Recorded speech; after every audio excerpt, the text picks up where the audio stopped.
Hello friends, जय माता दी। आज मैं आपको श्री गायत्री का ध्यान और गायत्री कवच सुनाने जा रही हूँ, जो कि हिंदी में है।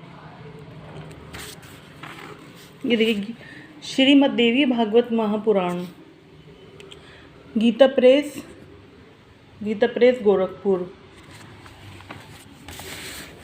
के 449 पेज पर लिखा हुआ है।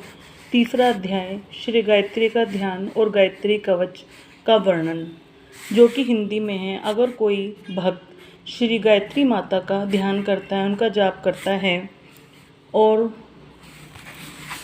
वो संस्कृत में नहीं कर पाता, संस्कृत नहीं आती है, तो आप हिंदी में गायत्री कवच पढ़ सकते हैं, जिसका बहुत फल मिलता है, जिसका जो बहुत बहुत बहुत ज़्यादा फल मिलता है, वो मैं भी आपको अंत में बताऊंगी। अब मैं आपको सुनाती हूँ। ओम श्री गुरुवे नमः। ओम श्री जगदम्बिकाय नमः। नारद जी बोले, हे स्वामीन, हे संपूर्ण जगत के नाथ, हे प्रभो, हे 64 कलाओं के ज्ञाता, हे योग वेत्ताओं में श्रेष्ठ, मनुष्य किस पुण्य कर्म से पाप मुक्त हो सकता है, किस प्रकार ब्रह्म रूपत्व प्राप्त कर सकता है और किस कर्म से उसका देव देवता रूप तथा विशेष रूप से मंत्र रूप हो सकता है। हे प्रभो, उस कर्म के विषय में साथ ही विधि पूर्वक न्यास, ऋषि, छंद, अधिदेवता तथा ध्यान को विधिवत सुनना चाहता हूँ। श्री नारायण बोले, गायत्री कवच नामक एक परम गोपनीय उपाय है, जिसके पाठ करने तथा धारण करने से मनुष्य समस्त पापों से मुक्त हो जाता है, उसके सभी मनोरथ पूर्ण हो जाते हैं तथा वे स्वयं देवी रूप हो जाता है। वो है स्वयं क्या हो जाता है? देवी रूप हो जाता है गायत्री कवच पढ़ने से। ये किसने बोला है? सब श्री नारायण ने बोला है कि वो स्वयं देवी रूप हो जाता है। इतना गोपनीय है और इतना पापों से मुक्त होता है, मतलब ये मनुष्य समस्त पापों से मुक्त हो जाता है। तो हे नारद, वो श्री नारायण जी बोल रहे हैं, हे नारद, इस गायत्री कवच के ब्रह्मा, विष्णु तथा महेश ऋषि हैं। ऋक, यजुः, साम तथा अथर्व इसके छंद हैं। परम कलाओं से संपन्न ब्रह्म स्वरूपिणी गायत्री इसकी देवता कही गई हैं। भर्ग इसका बीज है। विद्वानों ने स्वयं इसी को शक्ति कहा है। बुद्धि को इसका कीलक कहा गया है और मोक्ष के लिए इसके विनियोग का भी विधान बताया गया है। 4 वर्णों से इसका हृदय, 3 वर्णों से सिर, 4 वर्णों से शिखा, 3 वर्णों से कवच, 4 वर्णों से नेत्र तथा 4 वर्णों से अस्त्र कहा गया है।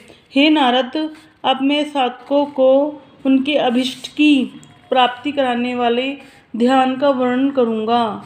मोती, अब उनका ध्यान कर रहे हैं गायत्री माता का, तो यह है मोती, मूंगा, स्वर्ण, नील और धवल आभा वाले 5 मुखों, 3 नेत्रों और चंद्रकला युक्त रतन मुकुट को धारण करने वाली 24 अक्षरों से विभूषित और हाथों में वरद, अभय मुद्रा, अंकुश, चाबुक, शुभ्र, कपाल, रज्जु, शंख, चक्र तथा 2 कमल पुष्प धारण करने वाली भगवती गायत्री का मैं ध्यान करता हूँ।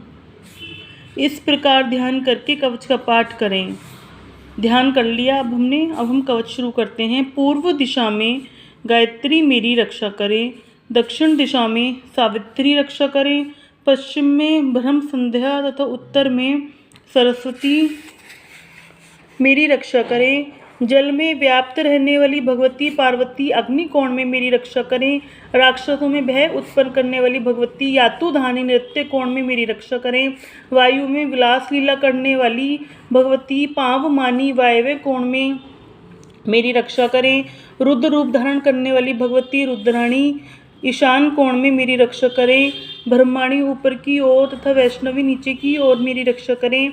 इस प्रकार भगवती भुवनेश्वरी 10 दिशाओं में मेरे संपूर्ण अंगों की रक्षा करें।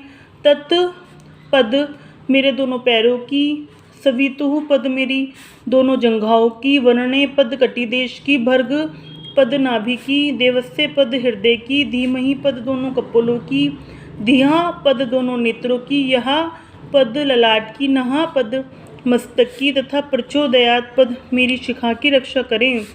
तत् पद मस्तक की रक्षा करें तथा सकार ललाट की रक्षा करें। इस तरह विकार दोनों नेत्रों की, तुकार दोनों कपोलों की, वकार नासापुट की, रेकार मुख की, ऋकार ऊपरी ओष्ठ की, यकार नीचे के ओष्ठ की, भकार मुख के मध्य भाग की, रेफ युक्त गोकार गुरो ठुड्डी की, देकार कंठ की, वकार कंधों की, सेकार दाहिने हाथ की, धीकार बाएं हाथ की, मकार हृदय की, हीकार उदर की, धीकार नाभिदेश की, योकार कटी प्रदेश की, पुनः योकार गुहा अंगों की, नहा पद दोनों उरुओं की, प्रकार दोनों घुटनों की, चौकार दोनों जंघाओं की, दकार गुल्फों की, यकार दोनों पैरों की और तकार व्यंजन ता सर्वदा मेरे संपूर्ण अंगों की रक्षा करें। हे नारद, भगवती गायत्री का यह दिव्य कवच सैकड़ों विघ्नों का विनाश करने वाला, सैकड़ों विघ्नों का विनाश करने वाला, 64 कलाओं तथा समस्त विद्याओं को देने वाला और मोक्ष की प्राप्ति कराने वाला है। इस कवच के प्रभाव से व्यक्ति सभी पापों से मुक्त हो जाता है और परम ब्रह्म भाव की प्राप्ति कर लेता है।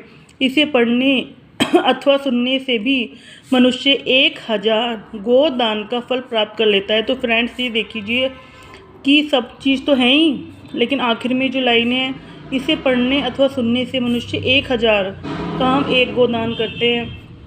कहाँ इतना पुण्य है गायत्री कवच की 1000 गोदान का फल प्राप्त होता है। तो आप इसको 40 डेज़ ज़रूर करिए। अगर आपको फ़र्क लगे अपनी दिनचर्या में तो इसे कंटिन्यू रखिए। बहुत बहुत बहुत फलदायी है। अगर किसी को परेशानी है, कोई भी परेशानी, मानसिक परेशानी है, तो ज़रूर करके देखिए। तो फ्रेंड, ज़रूर करके देखिए। अब हम इसको संपूर्ण करते हैं। इस प्रकार 18,000 श्लोकों वाली श्रीमद् देवी भागवत महापुराण संहिता के अंतर्गत 12वें स्कंद का गायत्री मंत्र कवच वर्णन नामक तीसरा अध्याय पूर्ण हुआ। जय माता की, जय गायत्री माँ की। ओम श्री गुरुवे नमः। मेरे गुरु भगवान की जय।